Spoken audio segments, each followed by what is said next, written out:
All right, so we are joined from our very own capital city by Areial Thomas, the owner and founder of the Aerial View, which is one of the most unique concepts we have ever had in this class and all the guests we have had.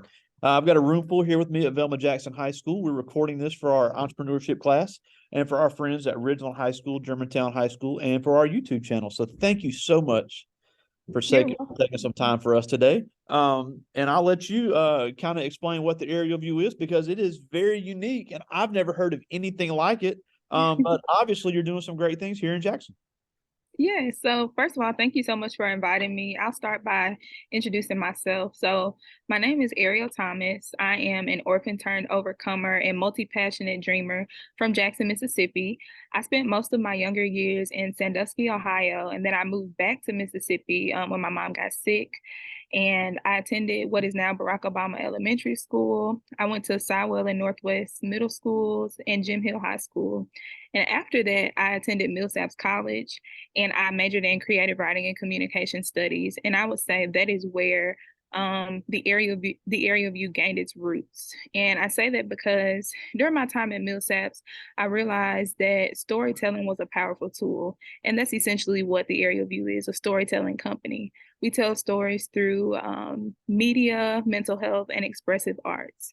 So I really believe that consciousness is the root of change, and storytelling has the power to bridge the gaps between communities different and the same.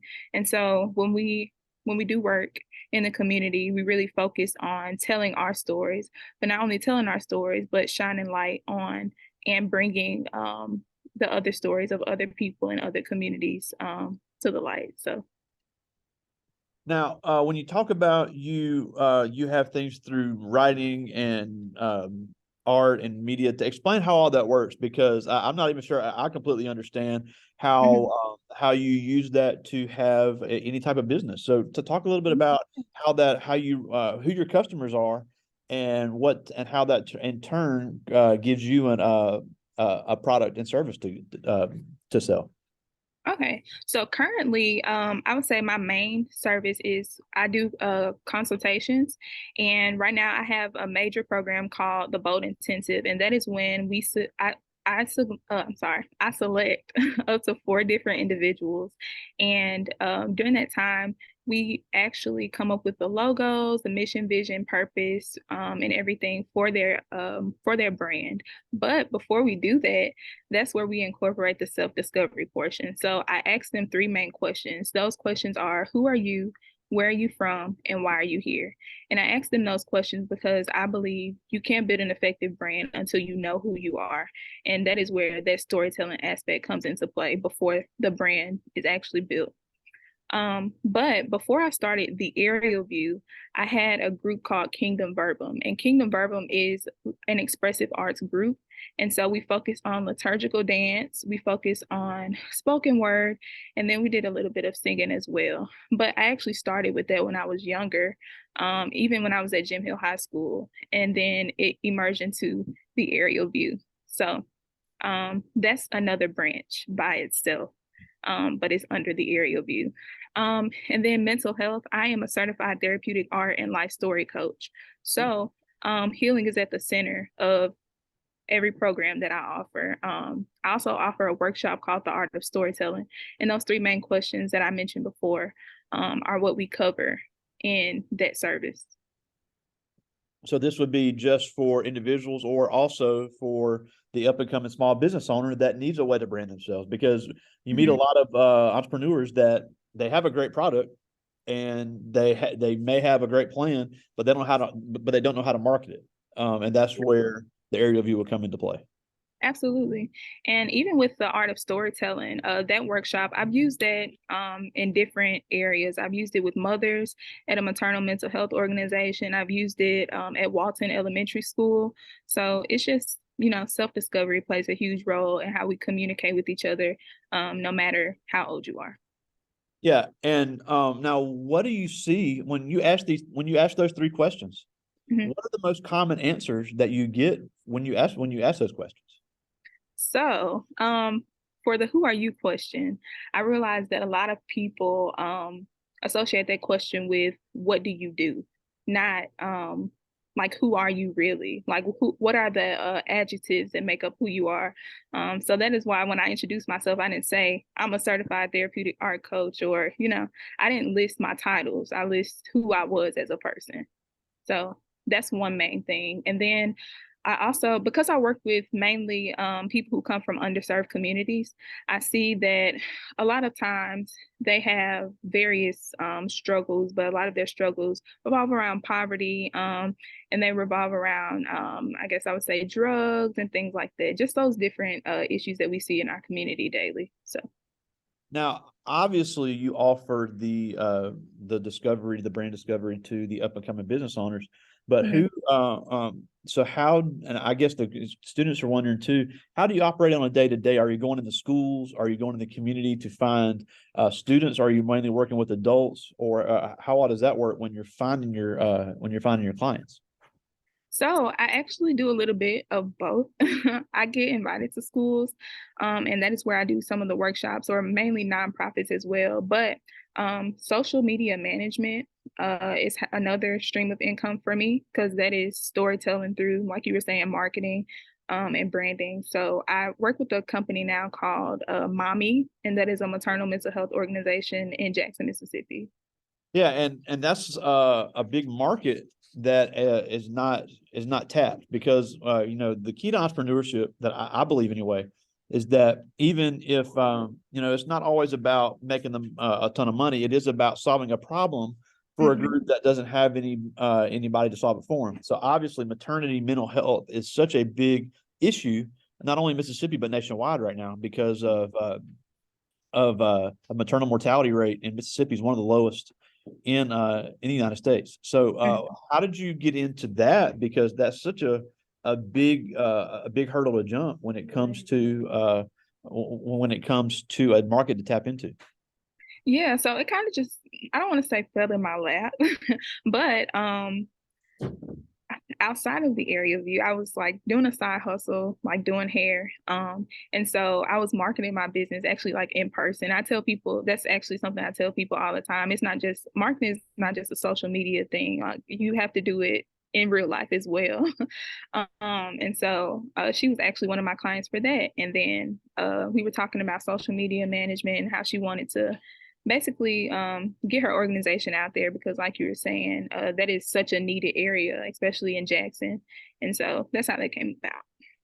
Yeah, and I'm glad you mentioned that too, because now this class for the most part does a good job, but a lot of these kids, they get so upset and so mad that we make them speak in front of the class, when at the end of the day, it's not to be mean, and honestly, it's probably the easiest grade I'm ever going to get, because I'm ever going to give, because it's not designed to be difficult.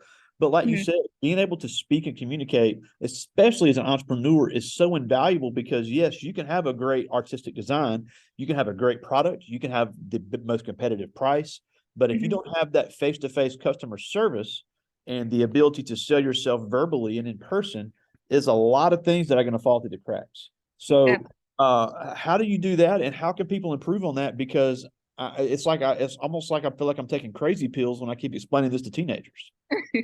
Well, first I would say, like I was like I was saying earlier about self-discovery. I think it comes with like knowing who you are and being confident in your solution to the problem. Like, you are the solution, not just your service or your product, but there are things that you've been through that nobody else has gone through. So really accepting that and really saying, okay, they might be doing the same thing as me, but what makes me different? My experiences make me different. So really taking a hold of that and just walking in it, honestly, walking in it and then practicing because practice makes perfect.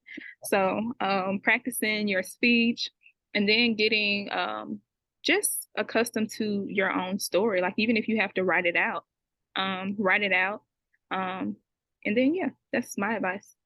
Yeah, and that's a great point too, about you don't have to reinvent the wheel, but you Mhm. can reinvent on how something is delivered, because McDonald's did not invent the hamburger; they reinvented how it was delivered. So I think that's something you can think about too. Is that, yeah, obviously, and you talked about doing hair. There's other people that do hair, but you can find a way to stand out, to make yourself more marketable, and to be more profitable. Now, one thing that I see a lot of you, and because you aren't much older than these kids, so one mistake that I see a lot of young Black business owners make, Mhm. especially ones in the rural areas, is they're so bent on having the lowest price that they undersell themselves to where they're working too hard. And then they wind up working themselves ragged and they're not making any money. So, what advice can you give to some of these kids that may be thinking about even being a part-time entrepreneur to set their price correctly? Because, yeah, you can have a great presence, but if you're not charging enough, being the cheapest is not going to help you.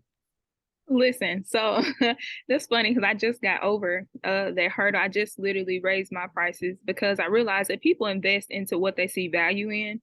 Um, People like in our, especially in our community, we buy Jordans, we buy Coach purses, we buy AirPods and all of that. So people invest into what they see value in, and that's just point blank period. So raise your price. Raise your prices. You're really gonna overwork yourself. And I know like I do have a heart for underserved communities. So that was like my thing for such a long time. But once you raise your price, also raise your value. You can't just have the same value and then raise your price because like, people have to see what they're investing into and they have to see the change. But yeah, and I think too, once you manage when you're at that starting point or when you're at that, that stage where your prices are low, um, really garner those relationships, I would say. And then when you raise your price, like that just happened to me, like I had a returning client because they saw the value in what I offer. Yeah, and the word I always use is perceived value because if you can offer something more that somebody, and it goes back to setting yourself apart. If you can offer something somebody else doesn't have, that justifies that higher price. Mm-hmm. Whether you can build it in the shipping or build in an extra service, build in extra time. If people think they're getting, and again, obviously we're not going to rip anybody off, but if you can Right. offer more, you can charge more. And I always say there's two things an entrepreneur has to say, whether they're the CEO of Walmart or they're selling CDs out of their trunk. If people will pay it, you need to charge it, and if Mm-hmm. people will buy it, you need to sell it. Mm-hmm. So it really is tapping into that market, and it's amazing how broad your market is, but yet it's such a niche product. So like I was saying, it's unlike anything that I've ever seen to have something that focuses on the betterment of the person, but also the expressiveness of a person and a small business. Now, what are some of the projects that you've worked on recently, as far as some local businesses? So, like I said, I work with Mommy, which is maternal mental health, and then I've been going to different schools lately. So I went to Walton, and then I'm scheduled to go to I see Success too. I think it's a smaller school. And then I'm planning some events for the actual like community in person because I was doing a lot of stuff online for a long time since COVID. So hopefully I'll have a panel coming soon about Blackness and the art of consciousness and Blackness, like what it means to be Black, but also what it means to heal in our Blackness. And then in the summertime, I also offer a class called Whole Girl Summer, and that is where I had young ladies from when it was online, it's literally ladies from across the United States, and they come in and we talk about things like financial wholeness. We talk about things like trauma and depression. So just really hitting every aspect of the individual. Um, yeah, those are some of my main projects. Now, why do you think having expressiveness as a person is so needed when there's so much technology already? Well, I tell people all the time that storytelling and art saved my life. Like as a child, I was very quiet and I realized that I could express myself through different mediums. And I didn't always have to talk it out. I could sing it out, I could dance it out, I could write it out. And so those are just different modes of storytelling. And I feel like what you can't get across with one, you can get across with another. So I think that's very important. Yeah, well, I do have some questions from the students, and these are all seniors, and they've all come up with their own original business concepts for this Okay. class. Now, this first one is a really interesting question, and I never thought about this. Okay. But this is Justin Clerk, and he asked, "Have you ever come up with a dance or or some type of activity for a client, and it made them feel worse? Mm. Um, when that is a good question. So I would say yes, but that's because it was like growing pains. I teach dance actually, like I work in different churches and things like that. And so a lot of times the girls, they while we're dancing or while they're learning different techniques, they don't like it and they eventually feel worse about themselves. But I encourage them and I tell them that the growing pains are part of the process, right? Because if we don't do things that we don't want to do, or if we don't go through different things that we've never been through, it won't build us as a person. So I would say yes to that part, but eventually they feel better about themselves, if that makes sense. Yeah, and I think that goes back to getting to know your client, because if you do, if you're when you're dealing with the branding side, if you come up with a brand identity somebody doesn't like, it's all, you have to listen to the client in Very true. that case, but you can still say, look, I'm the expert. Here's what I think is best. And, come to a way to communicate, Mhm. and come to an agreement, because I think anytime you're building a brand for someone, that's something that could really, really happen.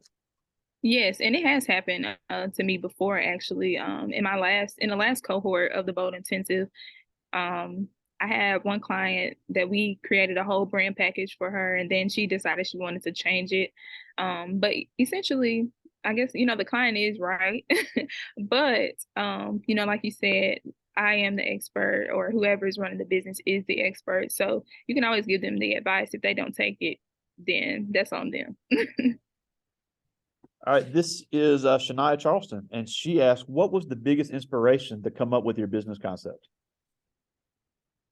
My life. My life, honestly.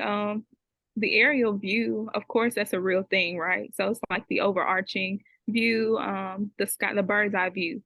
Um, and I think I realized that healing is a choice. And I realized that in order for us to become better people, we have to be conscious of not only ourselves, but of the world around us. And so consciousness essentially is just inclusion of other people's stories and awareness of other people's stories. We may not always agree, but I think just being willing to have that listening ear and then that open heart really grows you as a person. Yeah, And yeah, and that allows you to tell your own story, which mhm, as an entrepreneur could be the success of your business. yeah, for sure. This is Octavia Johnson, and she asked, "What advice would you give to someone who is trying to become an entrepreneur?" I would say don't box yourself in. I think as an entrepreneur, you have to find that sweet spot between the creative mind and the business mind. And I think for so long that was hard for me. But I think I really started growing when I started really believing in myself and believing in my dreams and not letting what other people had to say or how other people felt about it, especially since, like you said, it's so broad. As long as you can see the vision, that's all that matters. I'm pretty sure y'all have heard that phrase that says your calling was in a conference call. So that's my advice. Yeah, and I'll tell you, she has such a cool business concept. She wants to be a teacher, which Okay. she have a full-time job, but she wants to use that because she's also interested in cosmetology. So she wants to have a cosmetology license, still do some hair on the side, but she wants to start a business to where they're doing online tutorials to do black hair for non-black parents. Okay. I love that. Yeah. I love it. I think Got it, that's girl. pretty interesting, and there's definitely a market for it. Yes, you got this. Don't let anybody tell you different. Yeah, and then again, and one thing that I've seen, and I did not realize this until we started having all these guests, is that the majority of the entrepreneurs, in fact, almost all of them, especially the ones in the Jackson area, they have full-time jobs and they're entrepreneurs on top of that, because, it just saves so much money not having to pay for your own Mhm. benefits. Yeah, that's funny too. Have a story about that. So when I graduated college, I decided I wanted to go into full-time entrepreneurship. And entrepreneurship is so like up and down. Most times, especially when you're just starting out. Like I started in 2020, but that's still fairly new. Especially with COVID and everything. But I just now got a job. I'll be actually doing Teach for America. So I'll be doing that in August. And then right now I'm at Mississippi School for the Blind. So don't feel like a failure if you have to get a full-time job. Well, and it's not because, for example, Dr. Tammy Simpson over at Jackson State is a very well-known biology professor, but she's also running one of the most successful new natural hair companies in the United States because one, she loves her job, and two, she was like, if this falls through tomorrow, I still need my state benefits. I still need my insurance. And then especially if somebody has children, even if you're just working part-time. We had a guest earlier this year in New York City that's a full-time teacher but runs a funeral home. And how in the world she does that, I do not know. But again, that's unique. I got to show you her website. It'll blow you away, some of the stuff they do in New York. But again, that gives you that flexibility to say, look, I'm going to have my full-time job, my full-time benefits. I've got a for sure paycheck coming in. And then that allows you to maybe take a little bit more risk as a business owner, because a lot of business owners don't take that risk because they're afraid of my investment falls through. I don't have anything to fall back on. So that's something I learned, and that is okay. Like with Octavia wants to be a full-time teacher, so she'll have that set income and she can take risk with her business concept. Yes, I agree. I just got one more from the students. This is Miles Woodard, and he asked, what are some tips you would give young people who wanted to get in the similar field that you're doing? I would say because just like expressive arts and like therapeutic practices and stuff like that, it can be so broad. I would say you set yourself apart by actually taking out time to learn and to build your skills, build your skill set, build the knowledge around it. But also, I would say take a chance. Like a lot of the programs that I've done, like even the Bold Intensive, like what I started with is not what I have now. So just be willing to make the mistake. And a L is a lesson, not a loss. So. Now we're almost out of time, and I think it's so cool you're over there at School for the Blind, because I know Shelly Franklin, the music teacher. Okay. Yeah, and she can play the piano better than most people that can see. But yet she's never seen a day in her life, which is so cool. So I think it's cool she's getting mentioned on this. I have to show it to her later. But and just such great work that goes on over there at School for the Blind. But you're from Jackson. I started my career at Jim Hill High School. I know about the different situation over there. And it is in a lot of ways behind other areas, but yet you're still successful. I mean, and Millsaps in itself, going to Millsaps and graduating from Millsaps is an accomplishment in itself. But yet, especially with it being Black History Month, you are setting the stage for more Black business owners, not just in the Jackson area, but nationwide. So why does entrepreneurship need these young people to become the next Black business owners of this area? It goes back to your story. Like you have different experiences than other people, and somebody somewhere is waiting on you to do the thing that you are called to do. Like somebody's life literally depends on it. So the longer you hold back, the longer they stay in bondage. So go for it. That's awesome. Well, again, thank you so much for joining us. Such a cool concept. So many great things you're doing here in the Jackson area and doing it right here at home. Again, Areial Thomas, owner of The Areial View. So many cool things going on. And before we go, tell us where to find you online. You can find me at The Areial View, TheAreial, or my business page at tabstory.co.